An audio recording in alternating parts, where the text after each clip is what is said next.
Andre Cacciatore of NESN.com alongside Matt Perino of UFC.com inside KeyBank Center in Buffalo, New York, where UFC 210 just concluded. Daniel Cormier winning the light heavyweight championship title, defending his belt against Anthony Rumble Johnson, who subsequently retired after the fight. We'll get to that later. But Matt, first, what did you think of the fight? You know, it was an interesting fight, Andre. I thought that Anthony Rumble Johnson approached this completely different than I think every expert would have told you he was going to. He came out, he looked to strike early, and then all of a sudden changed it up and was looking to try to take Daniel Cormier down. That's where Daniel Cormier had his most success in the first fight. Right. He made him wear his weight, and when they got on the fence, it was Cormier's size again. Even though Rumble's the bigger guy, Daniel is the thicker guy, and when he gets you on that fence, he really makes you wear it, even when you're standing up, and I think that Anthony kind of gassed out a little bit. Yeah, I mean, you look at, very interesting approach to this side to grapple. I agree with you. I think he should have just gone with his heavy hitters. He's one of the best knockout artists of all time in UFC history. And I'm pretty sure he broke his nose with one of the few shots he did land. land. Yeah, so he should have just kept going at that. He didn't. The fight ends.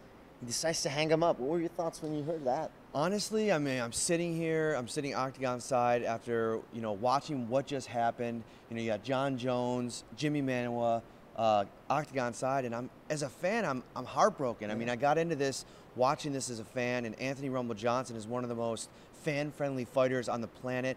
A good guy. I've spent a lot of time with Rumble, especially in the lead up to this fight, on the tickets on sale tour this week doing media, and he's a genuinely good person, and I think he's great for the sport, and I think he's great for the fans, and I think we're losing something if he's decided to walk away.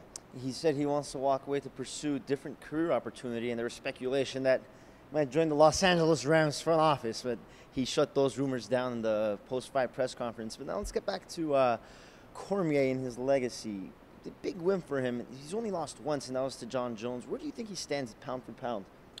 I mean, right now, I put him at number 2. I think behind Demetrius Johnson? Behind Demetrius Johnson. I have him ranked ahead of Conor McGregor, only because of, the fact that Conor is entertaining potentially boxing. There's no return set in sight. So I'm going to put Cormier, who's more active. I like activity. I work with Forrest Griffin, loves activity. So I'm going to put him above.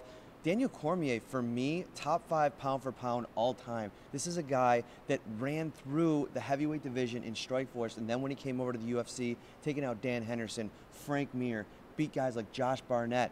This guy is the real deal, and what he's done at light heavyweight, no one's been able to touch him except the number 1 pound for pound fighter of all time. Well, if I'm not mistaken, McGregor's never even defended a title yet, so true. I think that itself should warrant Cormier over McGregor and pound for pound. But thanks a lot, Matt. For more UFC 210 coverage, keep it on UFC.com or NESN.com.